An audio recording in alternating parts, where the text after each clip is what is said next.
Pavel Anashkin, Managing Director of GSC Uralgeoinform, Russia. It's again about phase one,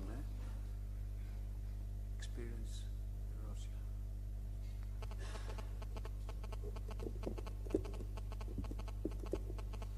Добрый день, уважаемые коллеги. Hello, distinguished colleagues.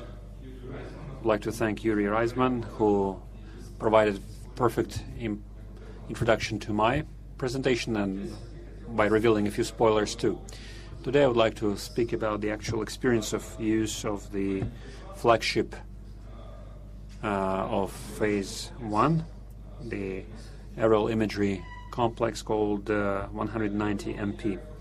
Now, for aerial imaging of different territories of towns and villages, in 2018 our company procured an aerial photography complex called Phase 1, 190 MP.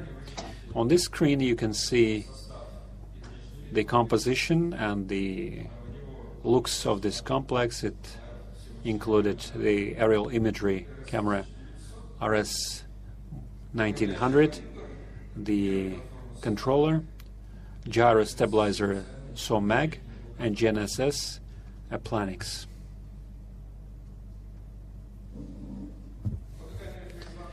Phase 1 IXU RS 1900 camera uses a non-conventional two-lens scheme of getting aerial photos with the shift of aerial axis. Upon the results of the imaging by this camera, it does transformation and stitching of them into a single central projection image with a size of 190 megapixels. And the innovation for us was the acquisition of images from the CMOS sensors without any option of blur compensation, what Yuri Reisman told us about in his presentation. On this screen you can see the actual optical scheme of our camera. As a comparison, we used a few cameras which are widespread on the Russian market, and on the screen for your comparison you have different frame formats of three cameras: RCD30, DMC-250, and our complex Phase 1 RS 1900. You can see how they stack up, how different frames stack up to, say, DMC-250, which means that Phase 1 1900 is indeed a large frame camera.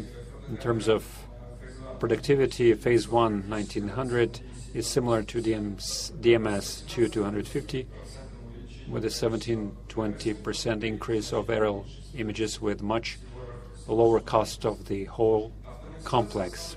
The automatization of the principal photogrammetric processes insignificantly reduces the productivity compared to DMS-250. So what kind of projects have we completed? I'm talking about 2018.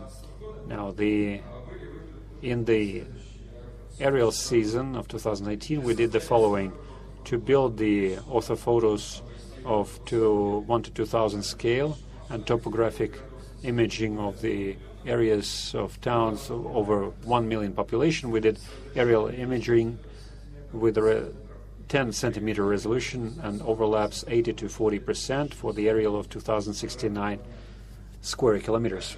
Also, to build orthophoto maps of the areas of the scale 1 to 2,000, 1 to 10,000, we did aerial photography with the resolution of 15 centimeters, with the overlap 60 to 30, and the overall area almost 10,000 square kilometers. The software we used, which is supplied with the complex, is shown on the screen. They include X-Plan, IX Flight for flight planning, for aerial survey and IX capture for image processing. And now a few words about each one of these modules. The flight planning is done by IX Plan. Through planning, based on the digital elevation model, there is no longer need to plan for aerial photography with 2-3% overlap and up to 5% increase on the local resolution, which distinguishes this software vis-a-vis its competitors. We believe that this software is optimal for the planning of single and vast areas, and if there is a need to capture small size areas in a single flight, you have more than 10 of them, and there is no point in doing separate flight for each one of them. Then for each of this project you need to fully individually build routes and reboot these projects on flight, which under the conditions of limited time would be quite difficult to do. That is why, in that respect, I have some suggestions for the developers to pay more attention to that, how to do multitasking in future. The aerial planning on board is done through the software IX Flight. When it uses IX Capture working on the background, all the aerial imaging was done with the installation of this mounting of this complex on N2 by a flight 100 to 190 kilometers per hour. The parameters of the aerial camera were depending on the light conditions and the time of day. Raw data processing was done in 2 stages. First, stitching of the left and right sides of the images with the minimization of distortion by the IX Capture software. And the second stage, color correction of the image, which was done whenever needed in the software Capture 1. 5 to 10% of all the images require this correction usually. The source format of the images is AIQ. It consists of 2 parts, left and right. In the post-processing part, we stitch 2 parts into a single image, and together with the stitching, we do the process of automatic exclusion of distortion and delivery of the final image in TIFF format. The radial and tangential distortion levels are written into the XML system file. Here on the screen you can see the window of IX Capture software, and after stitching we get aerial photography, which is prepped for subsequent photogrammetric processing. To ensure best quality of the aerial image, we do color correction in the software Capture 1. Getting these images in TIFF1 was done whenever necessary on histograms and tone curves to ensure best showing of halftones without cutting down on shadows and overlights. Here you can see how color correction is done. The histogram and the curves. After processing of all the images, they have the format TIFF, as I told you, within RGB range, with at least 8-bit per pixel color range resolution. The visual control of these materials was done in the software Capture 1 and this software photo mode. On all the captured images, there are no defects, blurs or spots. Also, these images have good level of sharpness throughout the whole field of image. There is some insignificant tonality change, variation because of the different dates when these images were captured. Differences in tonalities of aerial imaging didn't affect the automatic processes. When we use the photomod software correlators, and when we were building orthophoto plans, they're excluded by photomod readjustment of global and local brightness rectification. The additional assessment of visual quality of the materials of the aerial imagery was done in Capture One software based on the recognized criteria. The most popular, which is histogram. Here on the screen you see typical histograms and tonal curves for high quality RGBs. As a result of the visual analysis of histogram and tonal curves in the Capture One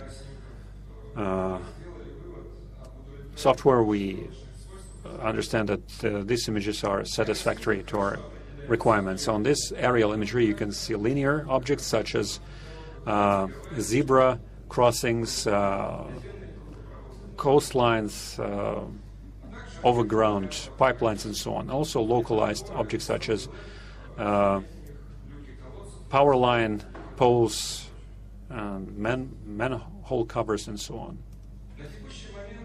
At the moment, we can say that we can talk about the preliminary results of processing done of the aerial photography done in 2017 using the Phase 1 complex. And some of these conclusions, the aerial imaging complex with this camera is done similar to other sensors. The implementation of the internal and interorientation at the initial stage is done in automatic mode. The automatic detection of connecting points in the UAV mode was quite satisfactory, with subsequent manual correction. At the moment, our specialists are actively working on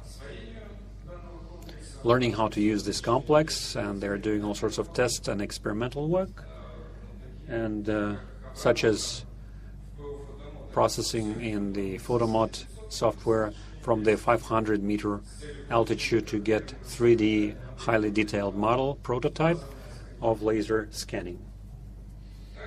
Also, we do the analysis of the increased labor costs for photogrammetric work for 80 to 40 overlap percent vis-a-vis the work done by us previously. We test the rectification speeds of photogram block with 80 to 40% overlap in comparison with the thin block with an overlap of 60 by 40%. We also test the capabilities of photomod software for true ortho creation based on aerial survey with longitudinal overlap of 80%. Speaking about the results of all our experiments, you can learn about them on our website, and we shall keep you posted, of course, about them later on. Thank you.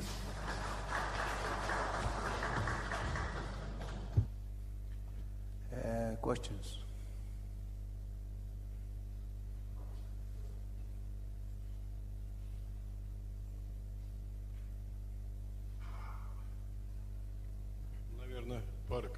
Perhaps a couple of brief questions. Question number one, what's so bad? There must be something bad, right? Because the central projection is quite artificial, right? And of course the main advantage of this is that it's inexpensive, but if we look at this flight, it's flying with low basis. You have big error on Z with stereo drawing. Big error on Z.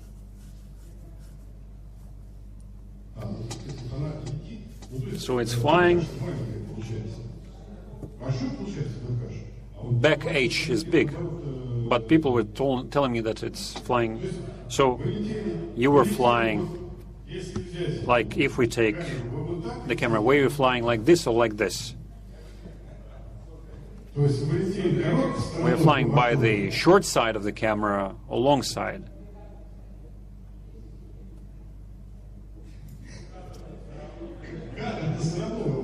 Still, the frame, the basis of the frame is still short. Yes, the base of the frame was short side. Нет. No. Короткий базис? Was it short? Yes. Хорошо, мы это обсудим. Okay, we'll discuss it later on, because we were told before that when the users were coming from that they were flying by short bases, and there's a big error on z-axis, which is bad for stereo vectorization and for such solutions. Did you encounter such problems?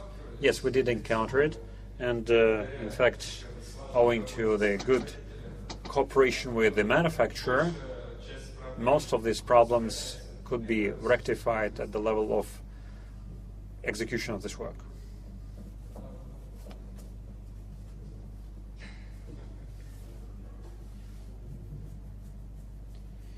Other questions?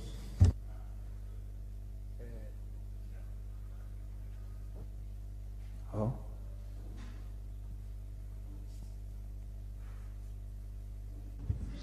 Tell me, please, based on your initial experience, was there any blur or no blur at all? A second question about the easiness of radiometric processing. How easy was it for automatic processing, and how much of it was manually done to correct the brightness, for instance? And what about the shadow details? Speaking about the manual versus automatic processing, there is plenty of manual work there, and in automatic mode still we cannot achieve 100% automatization. Now, about the shadow details, it's better to discuss it with the technical specialists. It would be difficult for me to answer your question here. And your first part of the question? The blur. No, there was no blur. Only in very few cases, maybe.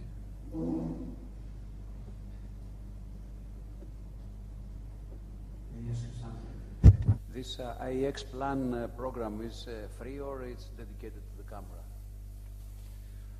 Это программное обеспечение входит в комплект поставки. It is part of the package. If you buy the whole complex, you get this dedicated software. Other questions?